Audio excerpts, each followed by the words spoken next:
If this was Talladega right now, the second last race before the championship round, everybody would be equally as pissed because they're like, why would you not allow him to freaking push? Why? Why? Why would you not allow a Toyota driver to push a Ford past?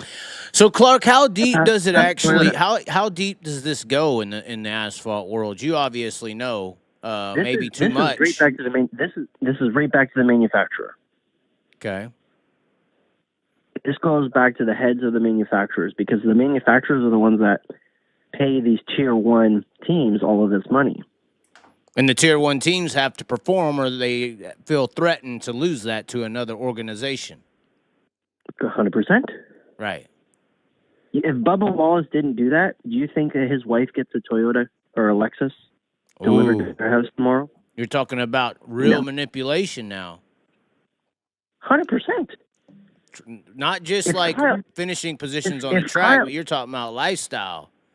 All of a sudden, when you're driving home and you randomly get pulled over, is the officer finding drugs under your seat that weren't there, that you didn't put there, but somebody did? This is the Jeremy Mayfield argument, you know. Oh, this is worse because these guys, guess what? Guess what? Ross Chastain's going to get next week. What? He's gonna get a brand new dually and a nice to pull his nice friggin' trailer so he can go late model racing in the Cars Tour next year. Do you know this for a fact, or are you just guesstimating? He was on the Dale Jr. download last week, and Dale Jr. just said, "Why don't you ask Chevrolet to give you a dually? You're a tier 1 guy. They'll give you a dually." And he found a way. Gonna get a dually now. He's definitely going to get a fucking dually now. Wow. Just like Austin's going to get to freaking keep his ride next year. Wow. Is this even worth covering? Is this even worth talking about anymore? I mean, yeah, of course it is. You justified it to the point. You justified it to the point that I don't feel Larson should get the spot. What? Because if it was Daytona, this is status quo. This is how it goes. The collusion to block or to dictate finishes or whatever or work together with another person for manipulating the finishing order, that happens on draft tracks all the time. So it makes sense. Right. But the problem is, what is punishable in that? If it's okay at Talladega, why is it not okay at Martinsville? Because NASCAR has enabled this behavior. Yeah, but the draft stuff you can't ever change. Yes, you can. How? How would you change the draft, drafting, and all this stuff? How would you even touch that?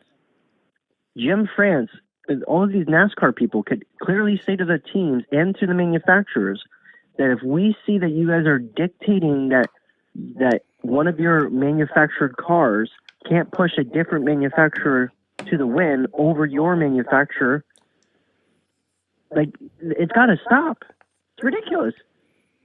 Well, then how can you dictate who they push? I mean, it's because Kyle Larson would be more than happy to push Ryan Blaney than Byron. The amount of conflict of interest NASCAR has is insane. Oh God, yes. Oh God. So you have a Japanese manufacturer, Toyota, beating a Chevrolet, right? Right. Which manufacturer is Jim France the closest with? Right. Chevrolet. In IMSA, which Jim France also owns, what manufacturer does his Action Express race team run? You're going to have to answer that for me. I'm not a road course guy, but... Well, it's not Toyota, I can tell you that. What is it, the Ford Chevy manufacturers or just Chevy? It's a GM product. A GM product. So basically what you're describing, Clark, is why Michael Jordan is suing these pieces of shit. That's what you're talking about, technically. And it's why he's going to win. He's going to win in the public opinion court too. Yeah, this lawsuit is going through, and what's the developments there? I haven't paid attention to NASCAR much. I'm not Kenny Wallace. Like, what happened since they filed it? I think I paid attention when they were asking for a appeal or a waiver, or what was that all about? I know you know. So they wanted to get an injunction, basically to basically see all of the financial records of NASCAR, Jim France. But they denied that. So okay. It doesn't hurt their case, I can tell you that. Because they have one hell of a case. But if they were able to see all of the finances of NASCAR, holy shit, it would just be a shitstorm. And the court case starts tomorrow, they're saying here in the comments. Wasn't there something around a charter grant or waiver or something like that next year? Benefits still, or that was denied or something as well. What was that?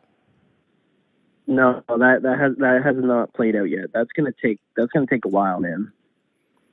So then what's gonna happen with this whole deal? I mean, court cases to this degree, I would assume, are gonna take 2 to 3 years to settle.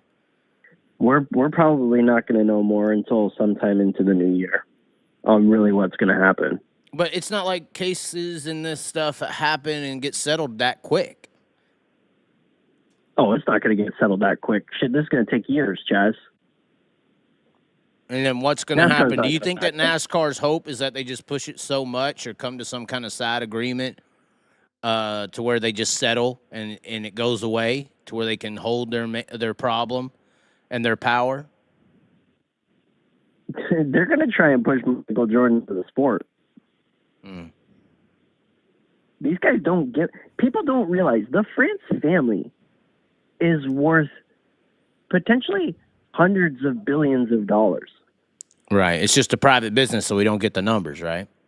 We don't know the numbers. The amount of real estate they own in the state, like all over the country, in the state of Florida alone. Like, look, they're building millions of square feet of buildings on half of the track of California Speedway on the ground. If you've ever been there, the compound it's massive. Well, they could put like freaking 15 of those million square foot buildings up.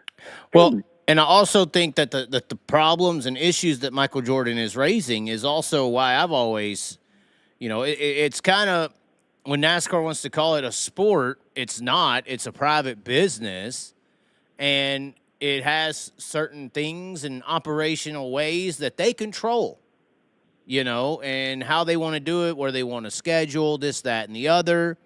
And then this is also all these things I know about that most people don't know about, because that's where I state my case on how dirt racers and all these other drivers are just as talented, if not better, than their NASCAR rosters, because of all these factors that add up to being allowed in their business, literally. Back to what you're saying, these schemes and these oddball in agreements where, people will get a new dually next week for doing this or doing that. It ain't about how good you are, what your performance is. It's about your obligement to their desires and wants and needs. But this is how we ride. This is how we do.